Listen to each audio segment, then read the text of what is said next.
Hi everyone. I can't believe that 2014 is almost over. Seems like this year's flown by.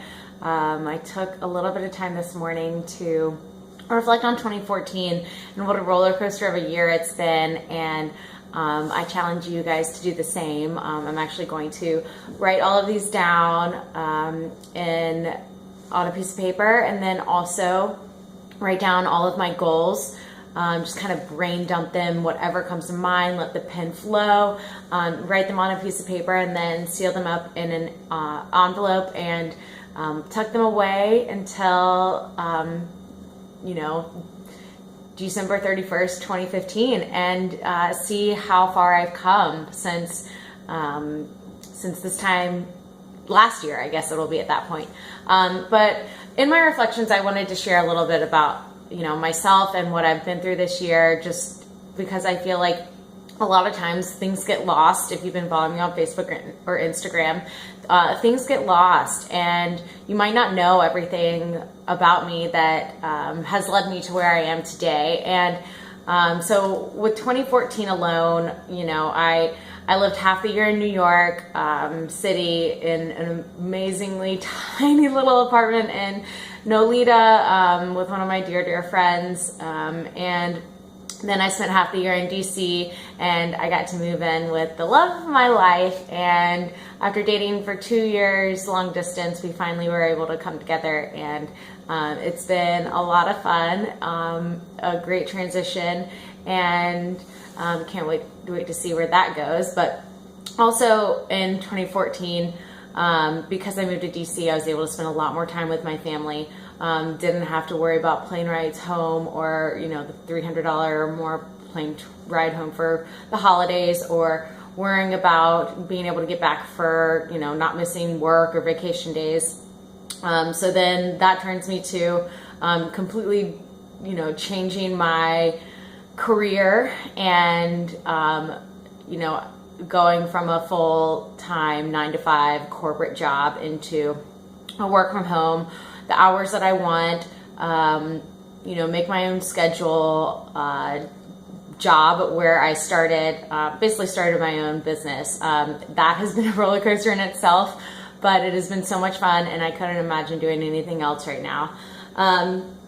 I continued with my health and fitness journey, which led me to my current position as an online health and fitness and wellness expert.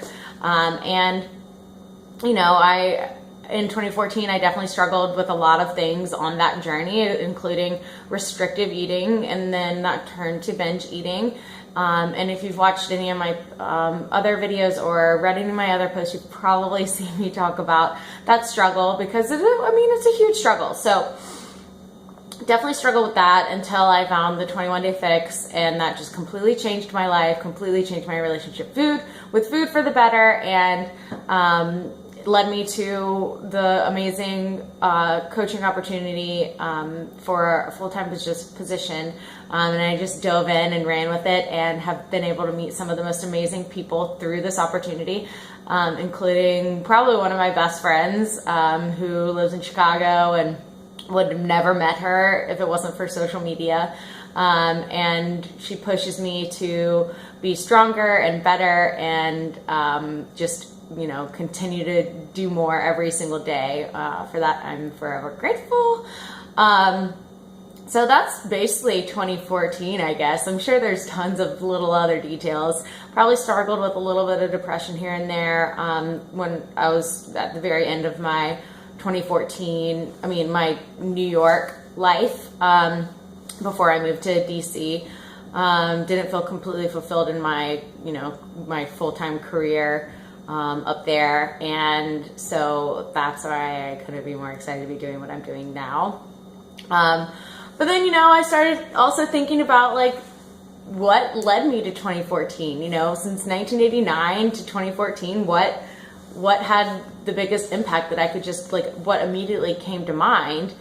And 1989, okay, so that's when I was born. So there's probably a couple years that I don't remember, because babies don't remember anything. Anyway, so then I just started thinking, what were the key moments that I can just pinpoint in my life that have a significant impact on me? And You've got the getting into my dream college, and then from there, meeting some of the best friends I've ever had in my life through the sorority that I joined. Those friends I continue to keep in contact with to this day. They are some of the most beautiful, inside and out women I've ever had the pleasure of interacting with, and they are some of the smartest people I know. And they're off doing amazing things all over the world, and it's just so amazing to be able to surround myself with that type of person whenever I want to.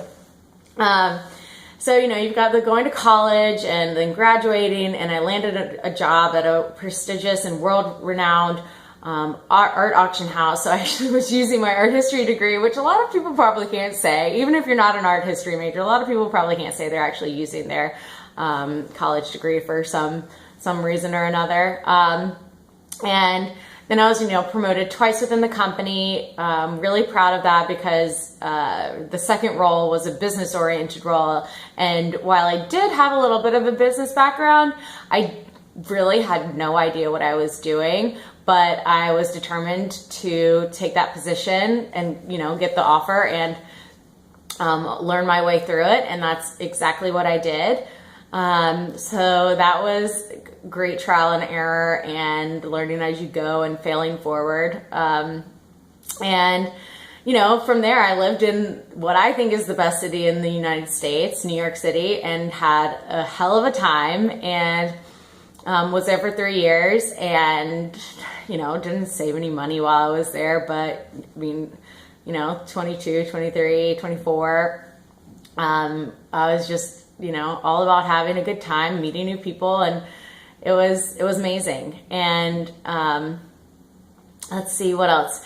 When I was in New York, I recently said, I said that I recently moved in with my boyfriend of 2 years, but don't know if many of you know this, but we've been best friends since we were 12. Aww. And we both knew that we liked each other, but knew that the timing wasn't right. And then he asked me out on a date, our very first date, dinner date we'd ever been on. And then we both kind of knew that was that. No more dates needed. Then, going back even further, into high school, being the team captain of my soccer team, my club soccer team at one point. And then, a couple of years down the road, deciding to, a new coach came in and completely changed everything. And I decided to quit the team because it was no longer fun. And I got back onto a team that was a lot more low-key, no more traveling across the world or across the Southeast, and further on a, pretty average, twice a month, every other weekend, basically. And I got back onto a team where I enjoyed it and I had fun playing again. And that's what it was all about. That's what all sports should be about. Just the love of the game and having a lot of fun in what you're doing. And so, with the quitting or going from club to not club anymore, you start to lose a lot of the fitness aspect, because it's more about fun and less about drill sergeants and crazy fitness Fridays. And so I was never happy. After that, I was never really happy with my weight, and got to a point where I was taking 10 to 12 diet pills in high school every day. It wasn't for a long period of time, but I do remember rarely eating lunch because I had no appetite. And come, the last period of the school day, I remember my hands just basically shaking like this because I was so hyped up on the caffeine that's in those pills. And then I would come home and run 4 miles before soccer practice, and just being really unhealthy with my relationship with food. And I think that's where my unhealthy relationship with food started, was in high school and feeling like I needed to be thin to fit in, which I'm sure that a lot of you can relate to. Aside from weight and fitness and soccer, a couple years ago, I lost my best friend growing up to an overdose, and I never really let myself mourn or deal with it, just because I wasn't around the area. I wasn't home when it happened, and so I just kind of like pushed it out of my mind. And so having to mourn that was extremely hard. I mean, this was someone that I spent every day of my life with for the first 10 years of my life. And, you know, he lived next door, and we got married and had a fake little ceremony, and we literally were inseparable and did everything together. So that was really, really tough to deal with. Moving on, so I don't get emotional about this. And so, you know, I guess what I want to overall say is that 2014, just like every other year before that, was a complete roller coaster of highs and lows. And I know that 2015 is going to bring with it crazy highs and crazy lows. And I'm so excited to be on that roller coaster. Mainly, you know, I'm excited for the lows as well as the highs.